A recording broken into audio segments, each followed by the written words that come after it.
Thank you, everyone. I hope you enjoyed the first session and the quick break and the tour. Before I introduce our next keynote speaker, during the talk, I want to remind you that you can add questions through the Q&A on Zoom. You can find Q&A at the bottom and not through the chat. The chat you can use for other things that you want to discuss. At the very end, I hope we will have some time to answer a few of your questions. It is now my pleasure to introduce Professor Helen Sword. Helen is a poet, a scholar, and an international expert on academic writing across the disciplines. She is a professor of humanities at the University of Auckland. Her books, articles, online tools, and masterclasses have empowered writers around the world to write clearly, confidently, prolifically, and with greater pleasure. Hope you enjoy.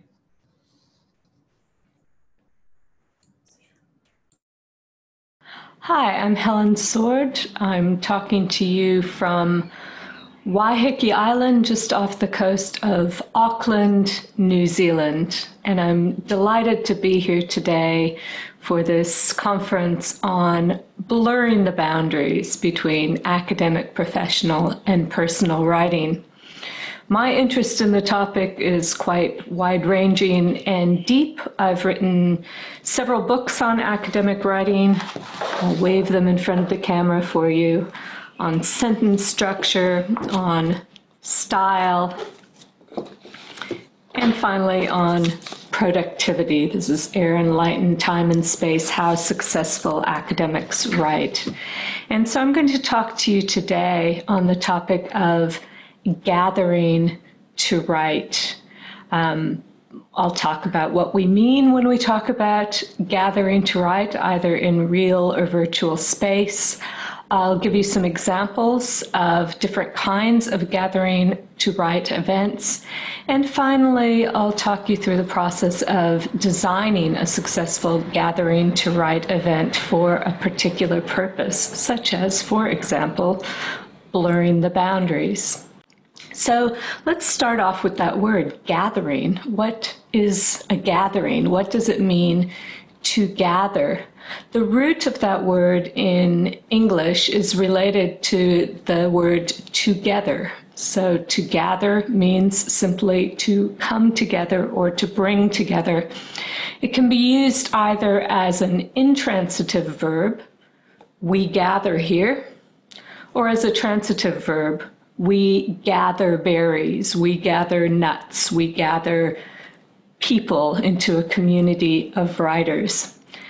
But there are a number of other meanings of gather, which I think are quite interesting to think about in this context. There's a sense of accumulation. A car can gather speed over time.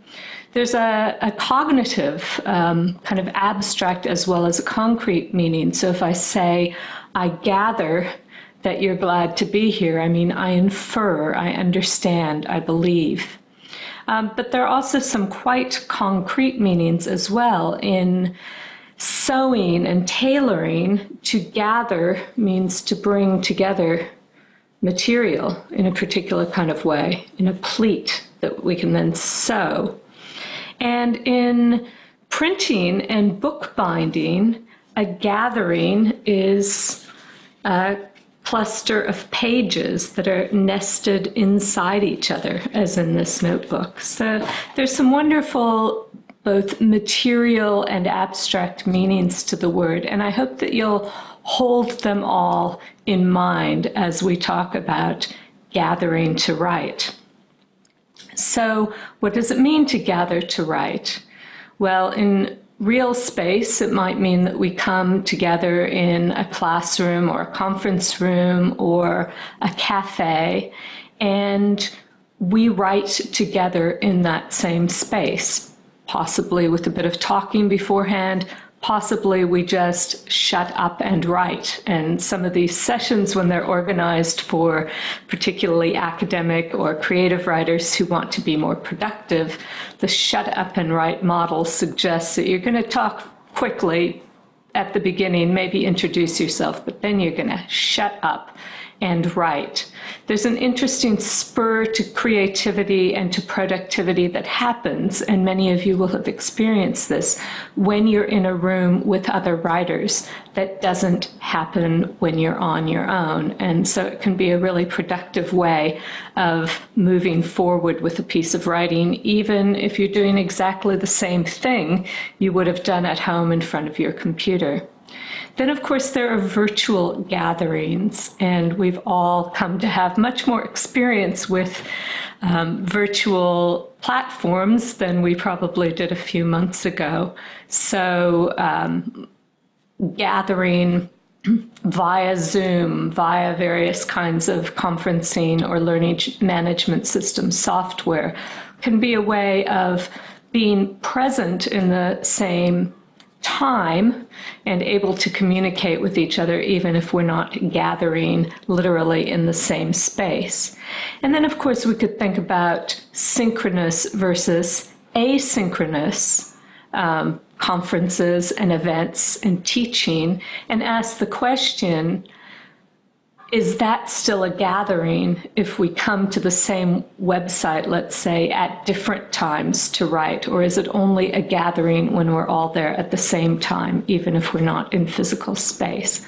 I think we can hold a capacious definition of gathering, but we want to talk about what's the best kind of gathering for each of these circumstances, what makes an effective gathering. And also, why gather to write? So I'm going to be drawing quite heavily on Priya Parker's book, The Art of Gathering. She talks about the importance of having a reason, a why for your gathering that underpins it. And I would say when people gather to write, there are two main reasons that sometimes are a bit at odds with each other. One is to create community, to engage with other writers, to bring people together from what can sometimes be a very lonely undertaking into a community space. But the other reason that people gather to write, particularly for things like shut up and write sessions, is to be productive, to shut up and get some writing done. So it's about becoming productively disengaged from other people. And we can talk about whether those two seemingly opposite reasons for gathering to write can productively coexist, or whether we need to choose one or the other. I'd like to give you an example of a way in which we can bring together these different modes. And I've been influenced as well by studies out of higher education teaching as well as out of academic development, suggesting that we don't need an either-or model of material or digital, of synchronous or asynchronous. Most of us thrive, in fact, on a blended mode where we're given choices of different ways of interacting with other people. And the same is true, I would say, for any writing-related gathering. Now, a lot of these gatherings, as I've mentioned, have names like Shut Up and Write Sessions and boot camps. Dissertation boot camps are a big thing. These kind of militaristic metaphors suggesting that you're there to be productive and you better shut up, which is very different in its ethos, I think, to the community model. Show up and write, gather to write. So I've tried, when I construct or design writing events, whether in face-to-face or virtual, to bring together those two seemingly opposing goals in a productive way. So let me tell you about a virtual writing cafe that I staged a month or two ago online, because we were very much in the world of COVID-19 lockdown. And so I decided to experiment with the idea of bringing people together on Zoom to get some writing done. I had two goals, two whys for that. One was to create community. The other was to foster productivity. And a third overarching goal, which has to do with my whole purpose for doing the work that I do and the research that I do, is to bring pleasure to the writing process, because I believe that pleasure is at the basis both of community and productivity. So I constructed my virtual writing cafe very deliberately to try to blend community and productivity, and also to try to blend virtual and material kinds of affordances all at the same time. So we started with the title. I called it a cafe, which connotes a physical space, a kind of informal space, and yet I made it clear in my description that this was also about coming to get some writing done. So in 2 hours of cafe time, there was 1 hour of really focused writing on whatever project the writers brought with them. We started out with introductions using the Zoom chat function so that people could say who they were, where they were, and I looked at the gallery view so that I could see all of their faces, get a sense of real people coming into this virtual space. Very quickly after that, I put all of the participants into breakout rooms of 5 or 6 people, which is a really nice function that Zoom makes possible. And there, I asked them to introduce themselves to the other people in the breakout room by telling them something about either their physical setting or about the food and drink that they brought with them, or about some object in their space. So I very deliberately asked them to bring the materiality of the place where they were sitting in what we call the real world into the virtual space, and to interact with each other through those objects. When they came out of the breakout rooms, in a similar vein, I had asked them to bring not just a writing project to work on their computer, but also a physical notebook and pen. And so I gave them a 10-minute writing warm-up, which they did writing by hand, to bring some creative and personal writing into the space that for many of them was actually focused on academic and professional writing and on moving forward productively in that space. And then once we had that warm-up, once we had the people in the room, we had physical objects in the digital space with us, we had a sense of pleasure, community, conviviality. Then we moved to the productivity. We did 2 25-minute timed writing sprints with a stretching break in between them, and people reported that they were very productive during this time, many of them writing a lot of words, others doing editing and thinking tasks. And so the setting and the setup really did foster productivity. After the hour of writing time, I took the participants through a short editing exercise where I invited them to look at what they'd written through the lens of grammar and structure. And that's part of my ongoing mission, to try to bring pleasure to the craft of writing, including the hard work of craft, things like grammar and syntax, which I get great pleasure from, but not everybody else does. And then we ended with a bit of a Q&A, people asking me questions via the chat, which I answered, and finally farewells, where I unmuted everybody so that we could hear their voices and see them as they waved goodbye. So I hope you can see how I very deliberately brought together different genres of writing. I brought together people from all over the world. We had participants from 36 different countries enrolled, and I ran the cafe 3 times over 3 days so that people could participate from any time zone. And so they were able to come into this space, but to feel welcomed there, to feel present, to bring their own physical spaces into the virtual space.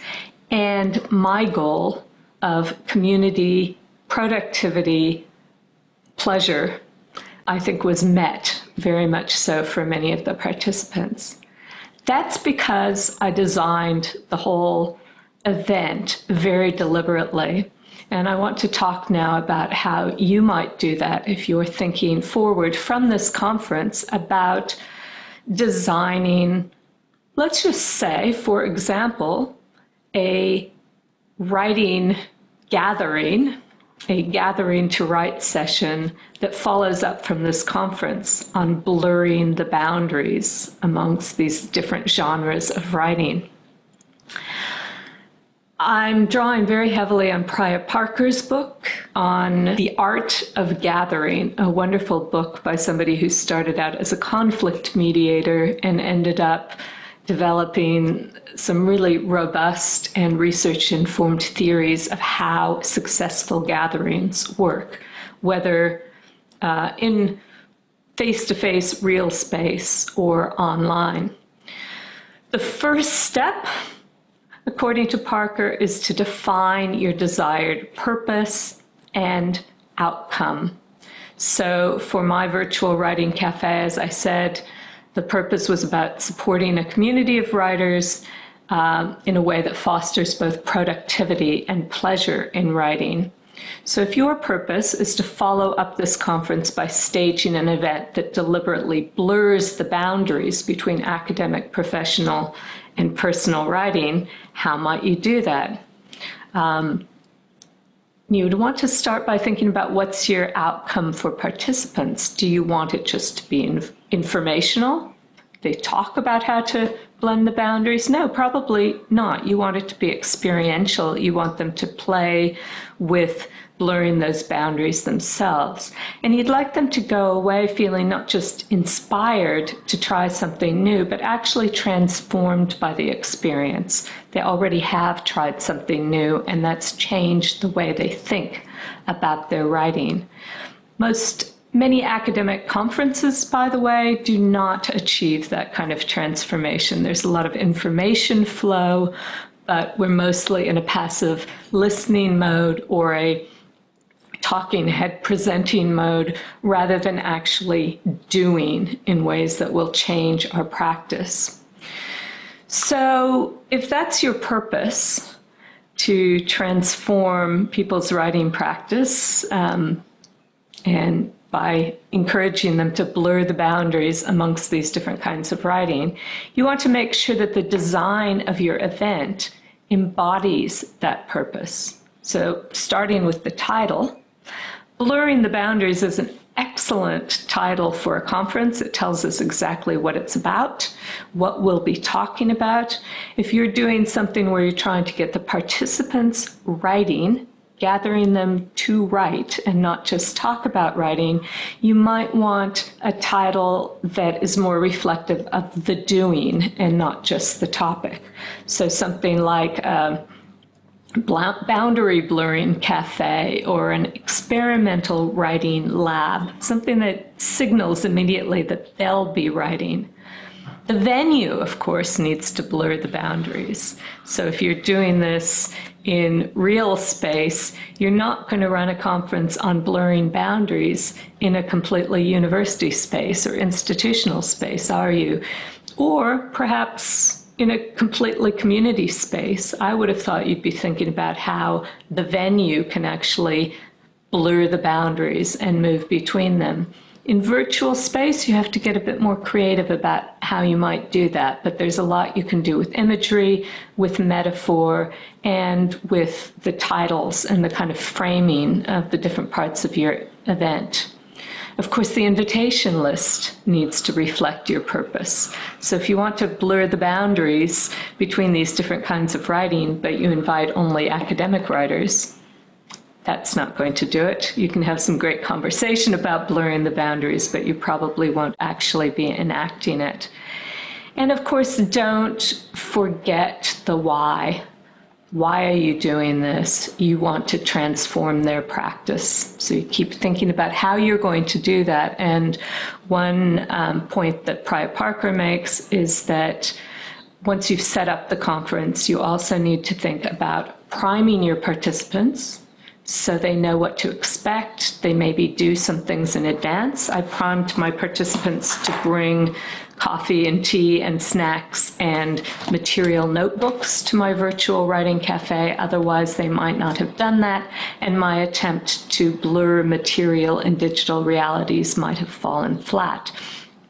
And so you want to tell them what to expect, what to bring along physically, and you want to think about how you're going to then usher them into the physical or digital or blended space of your gathering in a way that enacts that blurring of boundaries. So again, you can see a little bit how I did that with my virtual writing cafe by bringing in voices, objects, environments immediately to signal that that blurring of the material and the digital and the blurring of the professional and pleasurable, or productive and pleasurable. These were things that I was trying to do from the very beginning.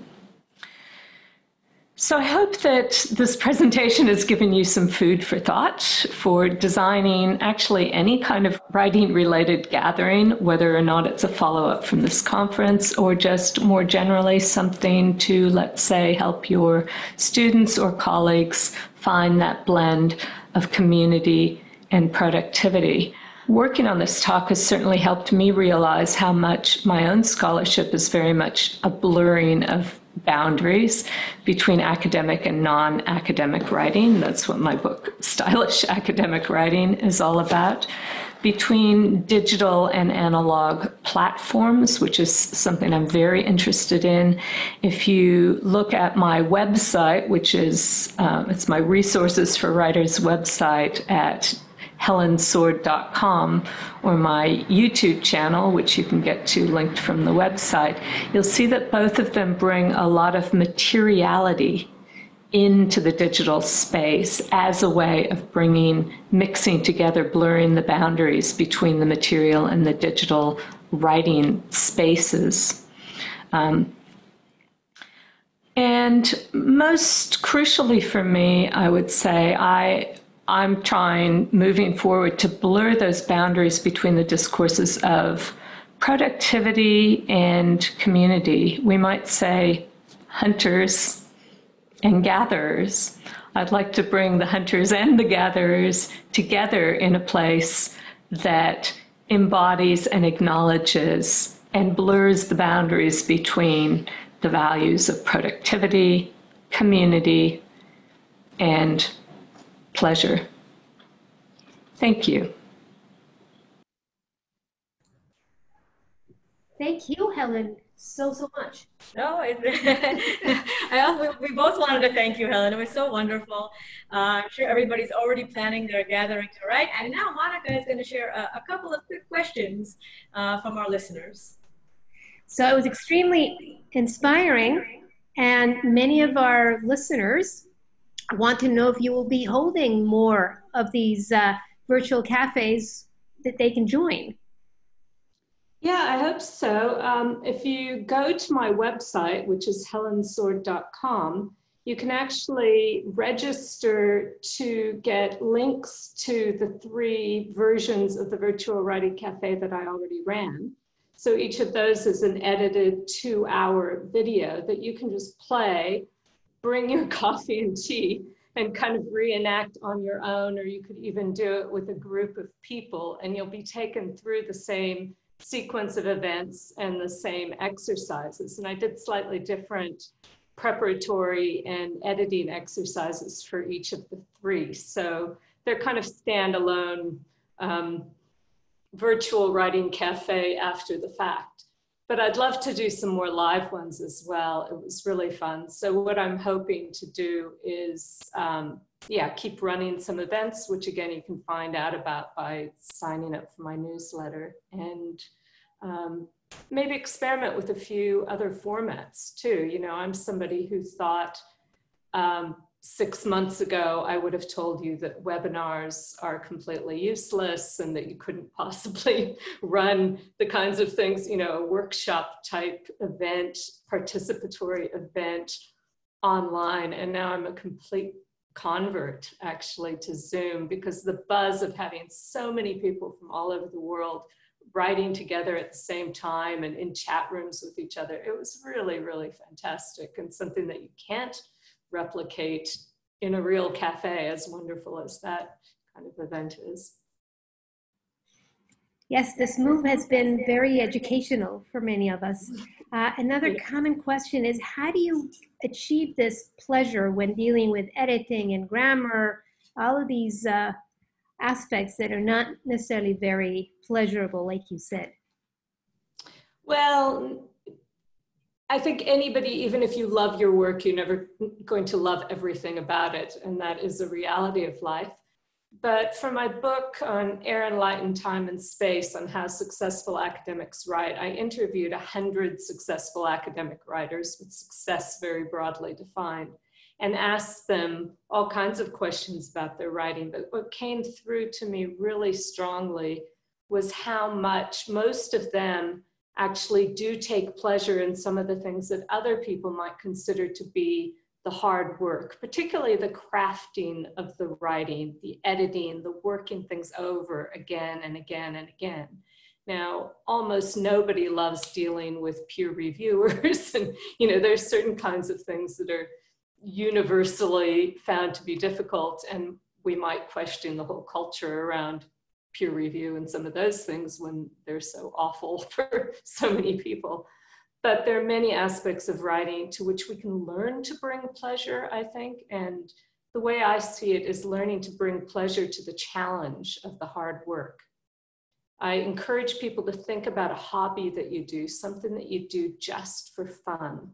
And people will often end up talking about something where they bring tremendous time and effort to trying to improve because they just love it so much. They get pleasure from that challenge. And if you can bring that same kind of ethos to the craft of writing, the pleasure starts to come in. Thank you so much. Fabulous answers. Thank you. Yeah, thank you, Helen. Thank you, Monica. Thank you to all of our listeners and the wonderful questions and comments.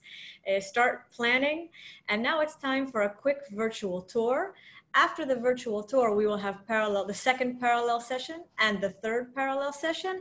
And after that, stay with us. For the rest of the day, we have yoga and another keynote, all kinds of great things coming up. Everything you can access through the interactive program.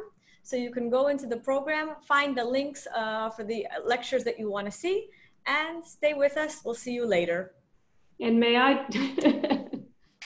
After 70 years of independence, I thought to myself, what does it mean to be an Israeli? It starts with opening your door to others. My daughter is Israeli. Her grandmother was born in Israel. Her granddad is from Poland. Nana is from Morocco. And Pops was born in Argentina. Hey, what can I say?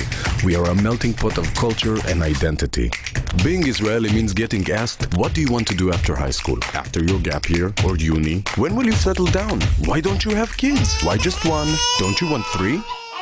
It means getting asked these questions from your mom, your gran, your boss, and even from your cab driver. To be an Israeli means being certain your kid is the next Messi, but unable to comprehend why the coach didn't put him in the game. It means schlopping after your family on a hiking trip with your dad proclaiming... To be an Israeli means to proudly sing to yourself in the car, while stuck in the same traffic jam every year on your way to the holiday meal. Being Israeli means celebrating Purim, Christmas, Novi God, Ramadan, Passover, Mimuna. It means preparing Moroccan couscous, Hungarian goulash, Yemenite oxtail soup, and Polish gefilte fish, with a side of Israeli salad, and then sitting down with the whole family for a Friday night meal. It also means hearing, and then, and then at the end of the dinner, getting endless leftovers to take home. Being Israeli means hearing, I have an idea for a startup, from every single person you meet. It means everyone is family. And not waiting in line, ever. To be an Israeli means being addicted to the news. Terrified of spoilers.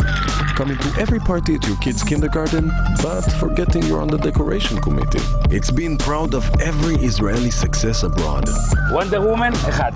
And always applauding when the plane touches the ground. Being Israeli means arguing what is the best hummus, the best place to shop online, or how a ripe watermelon sounds. It means saying what you want, when you want to, and fighting for the right of those who you disagree with to say complete nonsense. It's coming out from a synagogue and hearing the call to prayer from a nearby mosque. It's volunteering, sharing, and helping those in need wherever you are in the world. And always coming together in times of joy, but also in times of tragedy. Being an Israeli means respecting your past as you look towards the future, and knowing that togetherness will help us overcome any kind of obstacle. Being Israeli means being free to be yourself,